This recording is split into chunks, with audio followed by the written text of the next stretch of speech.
Welcome into the Wiltfong Whip Around with Steve Wiltfong. Today's Monday, November 4th, new month. Here we go. I'm your host, Josh Newberg, and we got the best insider in the country, Steve Wiltfong.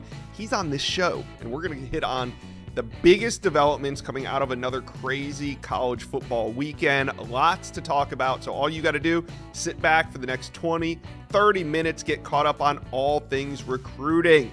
Now listen, if you've watched this show even one time, it's time to hit subscribe. So do me a favor, jump on board the On3 Recruits channel. This is the best recruiting channel on all of YouTube. So jump on board, hit subscribe. All right, let's bring in the great Steve Wiltfong, and we are going to start in Ann Arbor.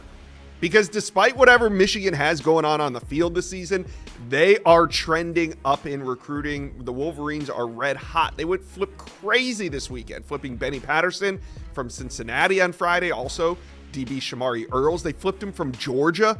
That happened on Friday. Then this weekend, they're now trending for more. Now, Steve, I want to start with Nathaniel Owusu-Boateng, one of the top linebackers in America. You had a chance to catch up with them after this visit. We know Colorado's in there, Notre Dame's in there, Texas, but what did he have to say about this latest visit to Michigan? Well, he's been to 2 Michigan games this fall. He took his official visit in the summer. Coming out of that official visit, he said it was his best visit to date. Also took trips to Notre Dame, Ohio State, USC, to name a few of those other official visits. Talked to him on Sunday night. He said every time he goes back to Michigan, he feels more of a fit and closer to feeling 100% confident about them. There was 2 big takeaways from Nathaniel on this particular trip to Michigan. Number 1, it showed him the opportunity that he could come in and make an impact. And then number 2, he saw the fight that the team has. He says you never saw anybody drop their heads, which tells a recruit that the players value the program and the culture. It just never dies. So Nathaniel Owusu-Boateng, I could easily see him wearing a winged helmet on the next level. Continues to love Michigan, the identity that Sharon Moore and company have in place for that program, the strength and conditioning, and it's a personality fit for him. He's going to be at Notre Dame this coming weekend. He's going to be at Texas on November 23rd. He's already been at a game day at Colorado. Then he'll make a decision. Michigan's got momentum. Yeah. Who do you think gives Michigan the biggest competition when it comes to Boateng? Well, I think you got to point to Notre Dame right away. His brother Jeremiah Owusu was the Butkus Award winner for the Irish. A lot of family connections to that program, a lot of trust with Marcus Freeman and company. He's been there a lot of times. He's going to be there this weekend. Notre Dame plays Florida State at night, so that's going to be nothing but positive vibes around the Golden Dome and Touchdown Jesus in the South Bend campus for Nathaniel Owusu-Boateng and the other high-profile visitors that Notre Dame's bringing in for this ball game. But Colorado had a needle-moving visit when he was out in Boulder earlier this fall, so we'll see how they continue to build on that. And then Texas, they still get their chance to hit a home run when he visits in a couple weeks. Yeah, absolutely. All right, 2 more that are now trending to Michigan. 2 more flips. Sorry. Of course, we're going flip crazy here with Michigan. So athlete Elijah Dotson, he's committed to Pitt, and wide receiver Jamar Browder, he's committed to NC State. What's going on with these 2? Do you think ultimately they're going to be Michigan Wolverines as well? Yeah, as Michigan looks to build on a recruiting class that On3 currently ranks number 10 nationally, I think Jamar Browder is the next one to keep an eye on. Currently committed to NC State, also considering Kentucky. He was back at Michigan for his second time this past weekend, and I think, talking to sources with knowledge of the recruitment, the Wolverines are trending heavy for Jamar Browder. He's 6'4". He's 205 pounds. He's averaged 20 yards per catch over the last 3 seasons on the high school level, having a big senior season, 26 career touchdowns. This is a guy Michigan covets. Ron Bellamy and company are close to closing in on this guy. All right, the last name I want to talk to you about is a hot name that's back on the market. Grayson Littleton, fresh off that decommitment from Clemson. Now he's from Tampa, but his first visit out of his decommit to Michigan. So what are you hearing about Grayson Littleton? Are you close to putting in a prediction on him? Hey, Inside Scoop fans and college football recruiting nuts, it's time to upgrade your audio game. You may have a pair of headphones you like, but the battery life, it's too short, or they just don't stay in your ears, or you don't want to spend hundreds of dollars every time you lose an earbud. Enter JLab. JLab is creating headphones, earbuds, and work accessories designed for everyday lifestyle. You guys know the best of the best are wearing them, from Travis Hunter to Ohio State's Will Howard to Quinshon Judkins. So for travel, here's what we recommend. The J-Bud Luxe over-ear headphones. If you're working out, get the J-Lab J-Buds Sport ANC4, offering a secure fit and a super long battery life for those tough workouts. Discover your perfect pair of headphones. Look for the J-Lab Blue Box at retailers everywhere or visit jlab.com. Yeah, I think Michigan leads. He took his official visit to Ann Arbor this weekend, said as much, thought Michigan led coming into the visit, heard nothing but great things coming out. He stayed in Ann Arbor into Sunday evening before heading back home. Michigan's defensive back track record, Coach Wink Martindale's defense, again, the culture around the Michigan program, it kind of mirrors Clemson's right now. I think that he sees a fit for himself in Schembechler Hall, but Michigan's got to battle some high-profile programs. Texas is going to get a visit moving forward, I'm told, and Georgia trying to come in here late and recruit him as well after losing Shamari Earls to Michigan. Great recruiting intel from you, Steve, on Michigan's top targets. So Michigan fans, talk to Steve and I. Know the season's not going the way you expected it to, but recruiting is red hot right now. What do you credit that to? Let us know. Comment section below. All right, Steve, let's head out to the Plains, where Auburn, they hosted Vanderbilt. They helped Vanderbilt get bowl eligible. Despite the loss, though, they are really recruiting, and the proof is just what's on campus. Five-star Naeem offered. The Ohio State commitment was back out at Auburn. We know Oregon's involved here. We know the Buckeyes are trying to hold on. What's the latest on Offord coming off this Auburn trip? Well, 3 games to the Plains this fall for Naeem Offord. He's also been to practice. Auburn sources around the Plains feel good about their ultimate potential to flip Naeem Offord from Ohio State. But as I talk to the family about the recruitment, I still get the sense that the Buckeyes are sitting in that number 1 spot. He's been committed to them since February. He's going to go back for the Michigan game. There's a trust with Coach Walton that he's going to get the best out of him. And it's an atmosphere and stage that Naeem Offord is excited to play on. And then you still have Oregon lying in the weeds as a dark horse. He's been out to Oregon a few times. They love Dan Lanning and where that program's at as well. And then you got programs like LSU and Corey Raymond keeping in touch with Naeem Offord. But could I see him at Auburn? Absolutely. I mean, he's been there a ton this fall, but I don't think it's a slam dunk or a foregone conclusion that he's going to end up in the Tigers class. Ohio State, where he's committed, still in great position, and Oregon, another program continuing to push for the 5-star corner. All right. Not the only important flip target on campus this weekend. You also had Nick Brooks. Now, the big old offensive lineman committed to Texas. I was a little surprised to see him show up. Have you heard anything coming out of this visit about where Auburn stands with Brooks? Well, that's a new development. Look, Auburn is a program that's been in all these ball games this year. They have aiming for a top 5 recruiting class after signing a top 10 haul last year. And Nick Brooks is another young man that they're pushing for here down the stretch. And I think with infrastructure and resources and recruitments now, maybe they can make a move on Texas here at the end. All right, speaking of making a move, the last prospect I want to hit on with Auburn is one that you have trending to the Tigers. That's big old offense, or this time on the defensive side of the ball, Joseph Mbachu. And everybody's been trying to flip him when he was committed to UF. He backed off that commitment about 3 or 4 weeks ago now. So Joseph Mbachu back on the market, trending to Auburn, but who else is involved here? Well, Texas is certainly a player for Joseph Mbachu. I know Georgia has tried to ramp it up with him this fall, but I like where Auburn's positioned. Kenyatta Watson's the lead recruiter there. He has all those strong family ties to Grayson High School where Mbachu plays, and then he also has a really good relationship with Vontrell King Williams, likes the direction of Auburn's program, thinks he can help come in and make an impact alongside a talented recruiting class and get this thing quickly turned around. Yeah, well, this class is elite already. We'll see what Hugh Freeze can do down the stretch. Auburn recruiting, I mean, hey, what can you say?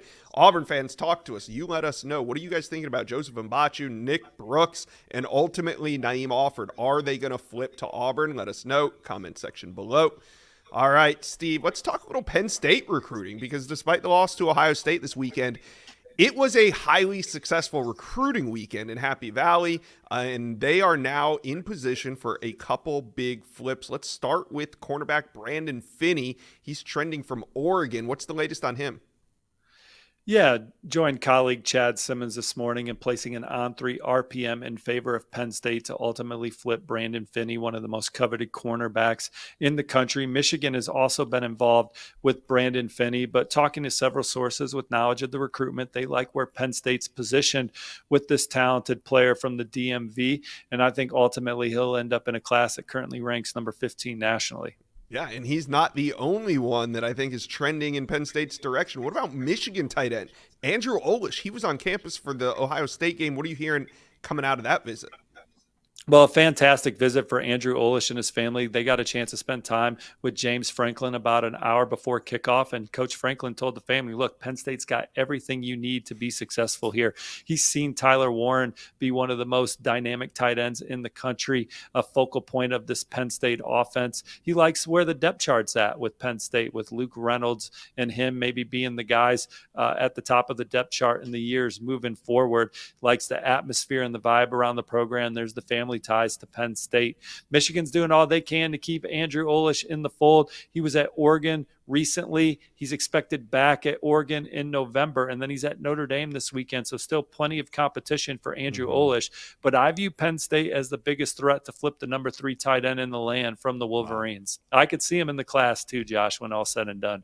All right, that would be a huge flip. Now, I might have buried the lead on this one, but 5-star quarterback Matt Zollers, who's committed to Missouri, was also on the sidelines for this one. What's the latest on his visit after this one? I know he had some things to say, so how are you feeling on Matt Zollers right now?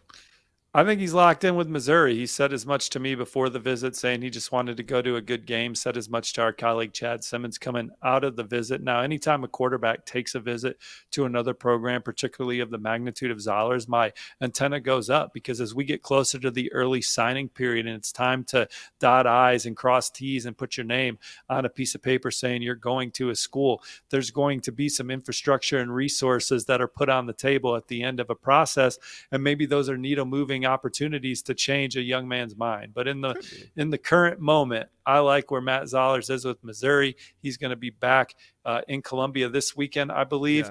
Yeah. And as far as he's concerned, he just wanted to go see a big game. Yep.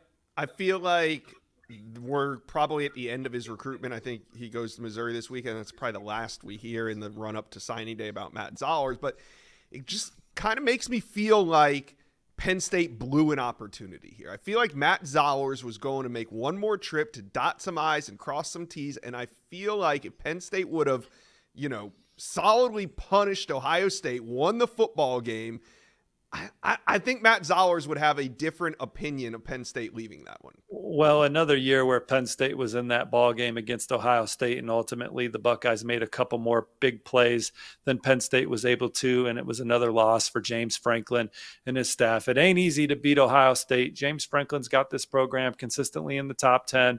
They're in the mix for the college football playoff this year, and maybe a quarterback says, hey, I can be the one to help this program bust through. They're always going to be talented on defense. They typically have one of the best stables of running backs in college football. Same goes with tight end. They're looking to get more electric at wide receiver. Romero Eisen was on campus this weekend, Josh. He's a USC commit, on 300 recruit. He said he had a great time. He said he will be back again before he makes his final decision, and that Penn State is close to USC for Romero Eisen. He is a big-time player out of Baltimore. He would be a huge flip for Penn State down the stretch. And when you're talking about quarterback, Carter Smith recently decommitted from Michigan, the reigning Gatorade State Player of the Year in the Sunshine State. Him and his family are expecting to talk to Penn State today. We'll see if he visits the Nittany Lions this weekend. He's expected at Wisconsin next weekend. Several other programs are starting to show personal interest too here, UCF, Oregon being a couple of those. All right, Penn State fans, talk to Steve and I. How you guys feeling coming out of this one? Some big-time flip targets trending in the Nittany Lions direction. Talk to us,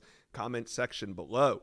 All right, let's talk a little Miami Hurricane recruiting right now, because Elite 2026 recruits, they are fired up about Miami after watching the Canes go undefeated, or stay undefeated, I should say, as they beat Duke on Saturday.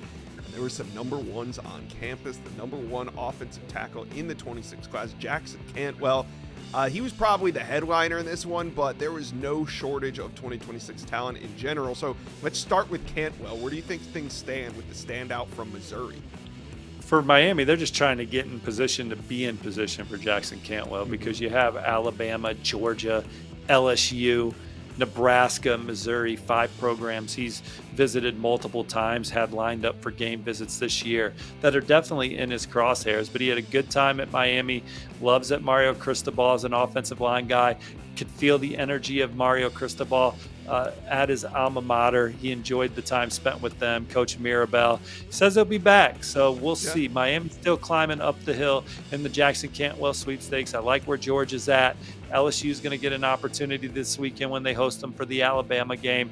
And then Missouri, his dad's in the Hall of Fame for Missouri athletics as one of the best shot put throwers in American history. And so his mom's in the Hall of Fame at SMU. Got to get the ponies in the mix for Jackson Cantwell, as she too was a track and field standout. But Miami making a move here with Jackson Cantwell. We'll see if he ultimately gets back to campus. Yeah, I don't feel like this visit will win over the Jackson Cantwell recruitment, but this visit was a must in order for them to be in this recruitment as we head into the offseason. So great visit, went as well as it could have. Also, Anthony Jones Jr., 5-star edge, the #1 recruit in the state of Alabama. He was on campus along with a couple other #1s. What are you hearing from some of these recruits coming out of this weekend? Well, Anthony Jones has been to Miami twice now, and he talked to me about how he loves being around Coach Jason Taylor, Coach Salavea, and that coaching staff. Feels like the Hurricanes are a program that's built to last, to compete for the biggest things in college football. And he said he'll get back to Miami in the spring. The On3 Industries #1 ranked running back, Derek Cooper, was back for his second Miami game of the year. Josh, the Hurricanes have the #1 offense in the country right now. He's loving what he's seeing from Miami. I think the Hurricanes are setting the tone in his recruitment right now. And the #1 tight end in the country, Kendry Harrison, was also at Miami. It was his second time visiting the Hurricanes as well. He loves where Miami's at, the direction of the program, the high-powered offense. Could see himself in Coral Gables. So Miami, I think, is becoming one of the front runners. You have Oregon, Tennessee, North Carolina in there. He's going to be at Penn State this weekend. But Miami is moving the needle with maybe the best high school football player in the junior class, Kendry Harrison. Yeah, and this 2025 class for Miami could finish inside the top 10, maybe top 5. But the 2026 class looks like it's gearing up for a definite top 5 finish, maybe top 3. Let's see how Miami can do this offseason. But Canes fans, talk to Steve and I coming out of another big win, this time over Duke. A lot of talent on the sidelines watching this one. What do you think happens in recruiting? Let us know. Comment section below. All right, Steve, let's head out to South Carolina. We're going to talk some Gamecock recruiting because it was an absolute magical night as the Gamecocks dominated in a Texas A&M 44-20. And there's some recruiting buzz right now over a couple big flips, 2 major flips, actually. Defensive lineman Kevin Wynn and edge Jared Smith. Now, Wynn committed to the Seminoles, Jared Smith to Auburn. Neither team really having a great season. So could they be South Carolina's for the taking? What are you hearing?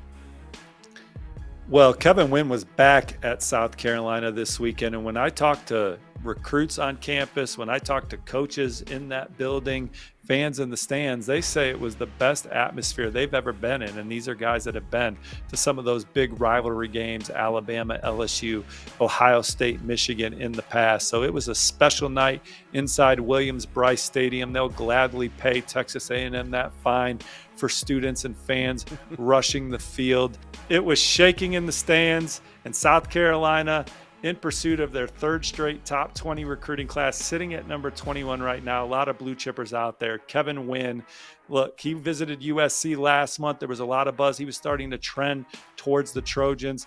I think the Gamecocks, at the very least, continue to give him a lot to think about in their pursuit of flipping him from the Seminoles. Georgia, another program that's been trying to be involved in that one.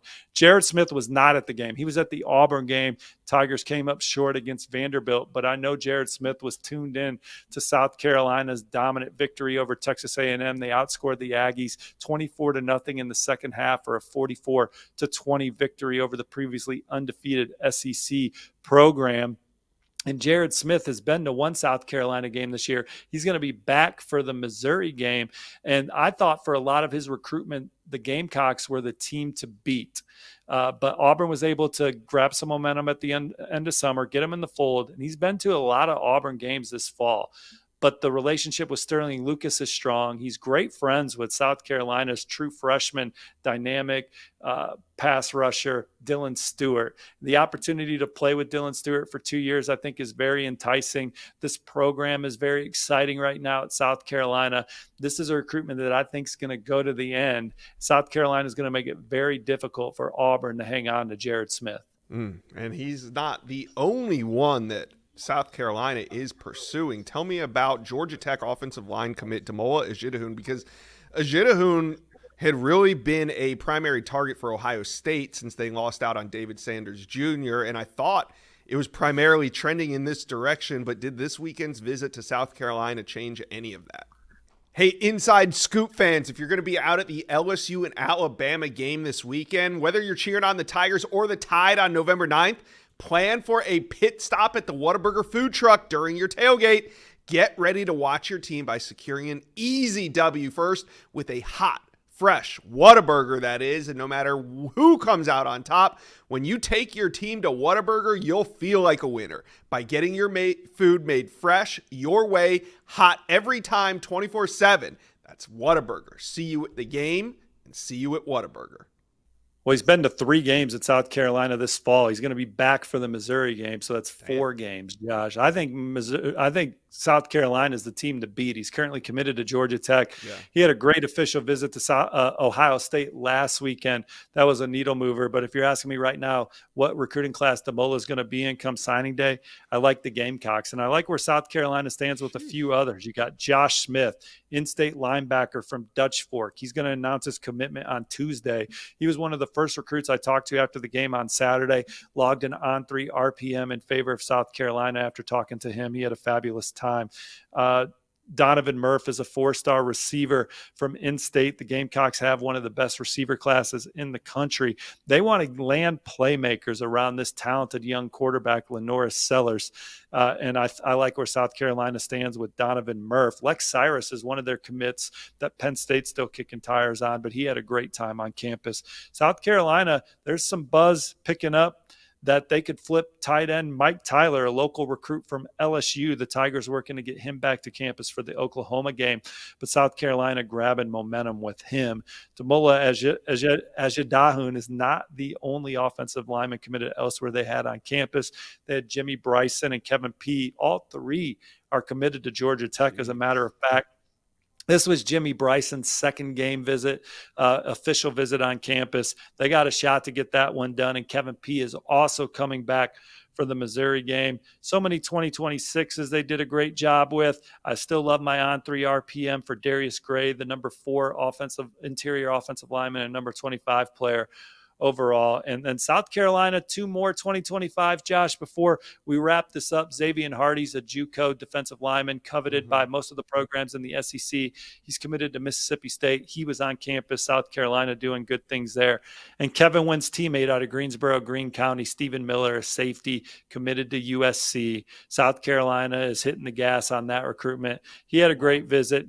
Right now, it looks like he's still a lean to USC, but the Gamecocks have another month to keep pushing there to try and get him in the fold. They love his length and versatility in the secondary. So South Carolina, maybe a top 15 class here.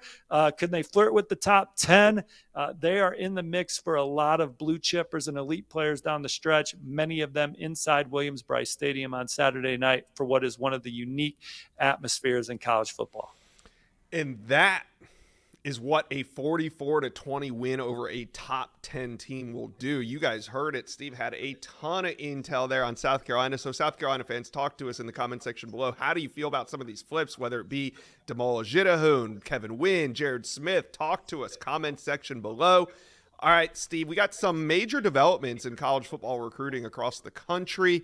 I want to start with Caleb Cunningham. He's the 5-star wide receiver who has been solidly committed to Alabama since midsummer. But as we get closer and closer to National Signing Day, who are some of the teams that are trying to get Cunningham to flip that commitment from Alabama? Well, for me, the list starts and ends with Ole Miss. I view them as the biggest challenger to Alabama for Caleb Cunningham. He was recently on campus again for the Oklahoma game. Wouldn't be surprised if he's back again on Saturday for the showdown with Georgia. Ole Miss has the number 2 offense in the country, number 1 passing offense, number 4 scoring offense. He loves Lane Kiffin, sees an opportunity to be a star in Oxford on his last visit, signing autographs, kids coming over to take pictures with him.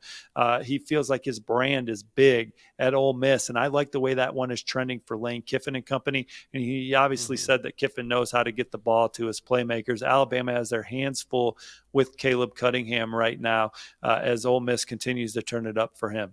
All right, let's talk about a pair of new SEC recruiting prediction machine picks that you entered this weekend. Let's start. You got one for Georgia, one for Tennessee. Start with Georgia. Well, I put one in for Georgia to land 2026 receiver Vance Spafford. He's closing in on his college decision out of Mission Viejo in California. When he visited Georgia in October, he told me the Bulldogs are by far his favorite program. And so I think the way that one's trending, he will be in the class for the Georgia Bulldogs. All right, now Tennessee, you got a new recruiting prediction machine pick for Dwayne Morris. Yeah, he's been on campus a couple times this fall, currently committed to USC, but talking to several sources with knowledge of that recruitment, I like where the Vols stand, number 8 class in the country, running back, one of their needs down the stretch. I think they get it done with him and have him in the fold by December. All right, take us out of here with the latest on Derek Meadows, the wide receiver who's committed to LSU, but was at Michigan this past weekend and has a visit to Notre Dame coming up for this coming weekend. So what's going on with Derek Meadows' recruitment? Is he looking around, or does he just have time on his hands at the end of the season? Oh, he's making sure he's making the right final decision as his process winds down. There's confidence around Notre Dame, Derek Meadows. They've led for a lot of his recruitment before LSU surged in the summer. They'll be excited to get him back to South Bend on Saturday night. And then he's been to Michigan a couple times, returned on Saturday. If Michigan's able to pull some magic off and land Bryce Underwood, that would certainly help them in the Derek Meadows sweepstakes. But Notre Dame in prime position here as they battle LSU going into this weekend's visit in South Bend.